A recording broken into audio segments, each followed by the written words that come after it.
it's Rev Trev, and we are in chapter 19. In the previous verses, we saw that the Pharisees came to test Jesus. They asked if a man can divorce his wife for any reason. Now, the teaching of the rabbis of their day was that if a man could divorce his wife for any reason. But yet we find that Jesus is not interested in man's opinion. The Lord turns to these religious leaders and he says, have you not read? Now this would have made them so angry because they were the most learned of the day. They knew the scriptures. And Jesus says to them, have you not read? And he takes them back to Genesis 2 and he says, I'm not interested in man's opinion, I'm interested in God's opinion. And so he looks and God says that marriage, two people will become one, meaning nothing should separate them. Why then, they asked, did Moses command that a man give his wife a certificate of divorce and then send her away? And so instead of them submitting to what God has said and to what Jesus has said, of God's intention and God's vision for marriage, they go back to the text. They go back to Deuteronomy and to what Moses says.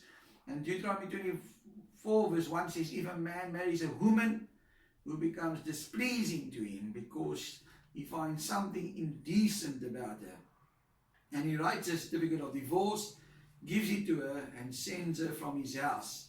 And if she leaves his house, she becomes the wife of another man, and the second husband dislikes her and writes her certificate of divorce, gives it to her and sends her from his house. Or if he dies, then her first husband who divorced her is not allowed to marry her again after she has been defiled. That would be detestable in the eyes of the Lord. Do not bring sin upon the land the Lord your God is giving you as an inheritance. The problem with these religious leaders, they look at marriage as a business transaction, from a legal perspective. Therefore, if it doesn't work and you're not happy with your wife, then you just give her this certificate of divorce.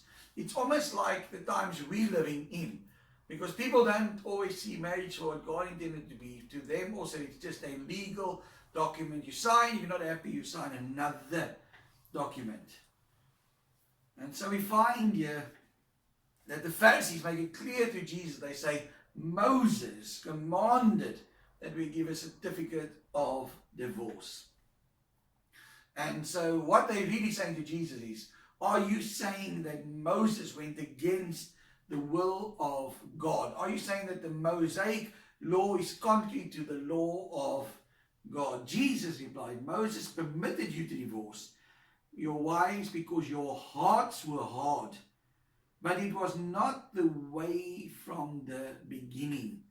And so we find that during the wanderings that Moses took Israel out of Egypt for the 40 years, men's hearts became so hard that what would happen in those days is, if a man wanted to divorce his wife, he would say to her, I divorce you, I divorce you, I divorce you. And the third time he had said it, it was official. He then could tell her to leave him and you would have nothing to do with her.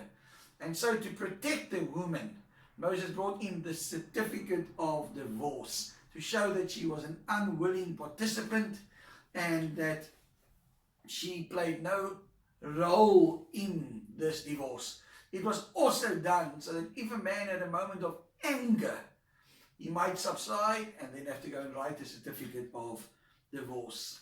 And so therefore, the only reason Moses permitted was to protect the woman. And so we find here, Jesus makes it clear, the reason this was allowed was because of the hardness of the people's hearts. And so Jesus makes it very clear once again that was never God's intention. He says, go look and why God made marriage, why he made it. And so what God said in Genesis, Jesus makes clear again here in Matthew. He says, I tell you that anyone who divorces his wife except for sexual immorality and marries another woman commits adultery. And so Jesus here says there's only one reason when he looks at the issue here is if there is adultery, if there's sexual sin in the marriage. He says this is the only reason he gives in this passage for divorce. And so the law of Moses taught that if adultery took place, the perpetrators had to be killed. So divorce was permitted, but it was never commanded and it was never commended.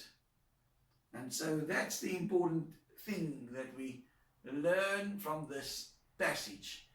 And so friends, once again we learn that the danger of taking scripture out of context. We learn from the word that we have to watch and guard our hearts. Because if our hearts are not right, we will let scripture say anything we want it to say. So I just pray this has been a blessing to you today again, and that we will always stay true to scripture. Not to man's opinion, but to God's opinion. This is Rev Trev. God bless you.